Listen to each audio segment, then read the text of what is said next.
The Nintendo Switch released in 2017, and to experience that in real time was one of the most hype gaming experiences I've ever had. The concept of this 2-in-1 console was just so exciting, and during that launch period, we had some games that really took advantage of what this thing could do. But most importantly, at that time, it seemed like the future of the Switch was just so exciting. A console that you can play at home or on the go, with the potential power of a modern system. There was just so much potential with this thing. It was a little rough around the edges, but what games console isn't on launch? It was only up from here, wasn't it? Consoles aren't remembered for their launches, they're remembered for the overall quality of their lifespan. The Wii is the only console that I feel gets mostly remembered for its launch season, but most of the post-launch stuff with the Wii is also fantastic. I just think people have fond memories of their nan launching a Wii remote into the TV.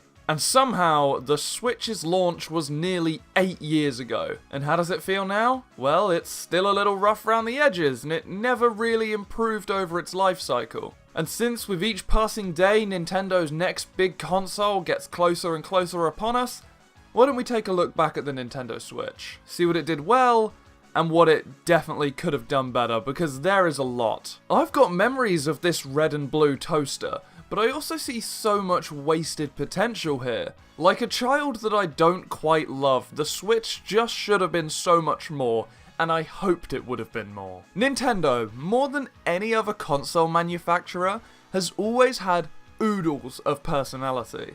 Every console by Nintendo before the Switch just has so many cute little details, Easter eggs, and just general charm packed into every corner. They're what made a Nintendo console unique. Look at Microsoft and Sony with the Xbox and PlayStation. Some of the UI on these systems is genuinely fantastic, but they haven't got the same levels of sauce that Nintendo had during their heyday. They were cooking. Like, look at the download screens, okay? Regular consoles.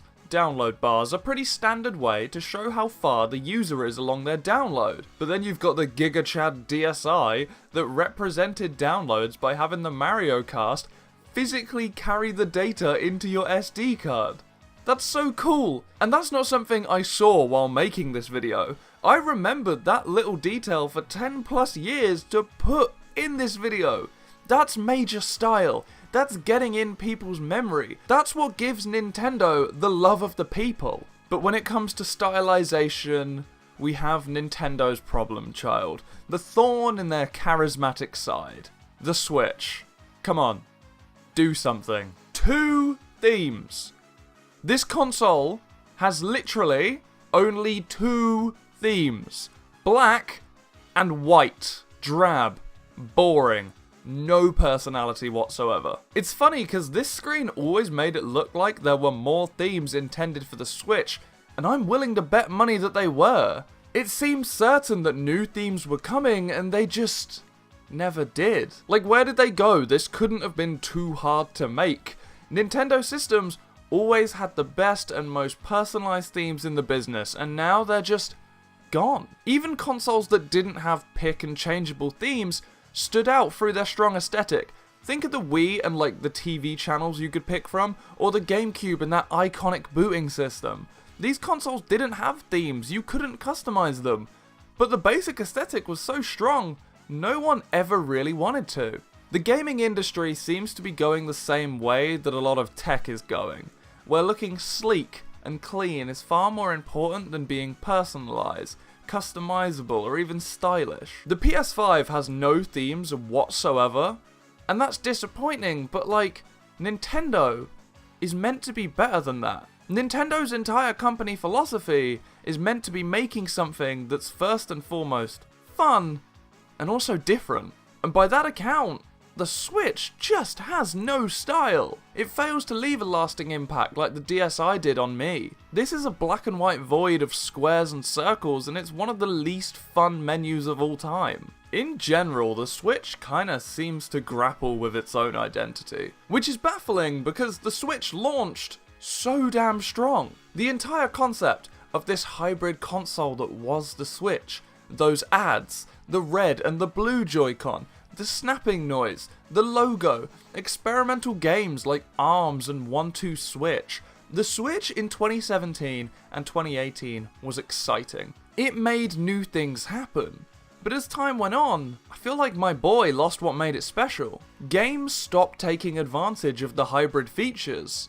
Super Mario Party was constantly shown to be the Mario Party you can whip out and play anywhere. You just pop the Switch down, pass the Joy-Cons to your friends, and away you go. But then you look at the adverts for the recent Mario Party Jamboree, and literally nothing in this marketing for this game has screamed, this is an experience you can only have on the Nintendo Switch. There's no focus on playing the Switch on its little tablet form on a table with people crowded around it.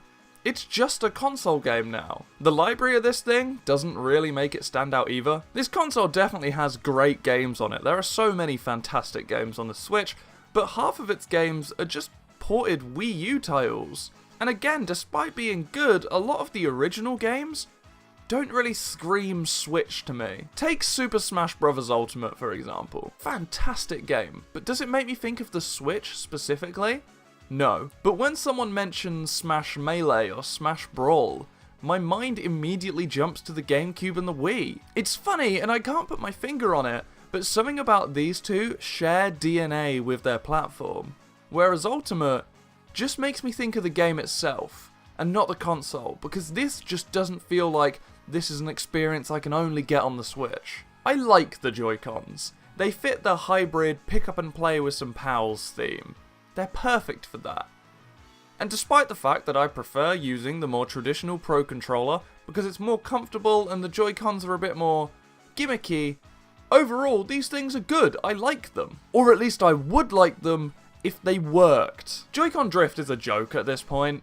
I have a day one Switch, so you bet my Joy-Cons start drifting like a prime Lewis Hamilton every time I try to play a game. I don't even try use them. These original ones are literally impossible. So you'd think that this issue would be fixed in newer models. I bought a newer model, but no.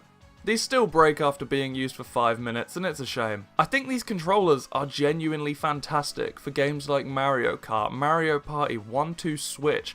Any fun social game where you can pass these around, they're brilliant.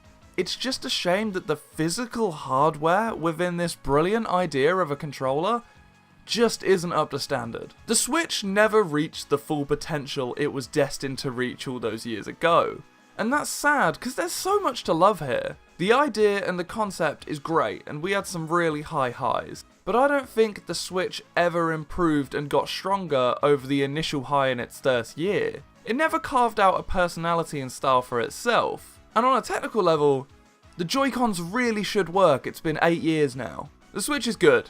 I like it. It had its issues, but it was cool. It seems like the next Nintendo console is not going to be something crazy new, but more of the same from the Switch, so let's hope it's even better. But what do you think? Have you owned a Switch since it launched in 2017? Do you think it reached its full potential? I owned it over its whole lifespan, and if I'm honest, I don't think so. Leave a like on the video if you enjoyed, and subscribe because I hate the Joy-Cons, and I'll see you in the next one.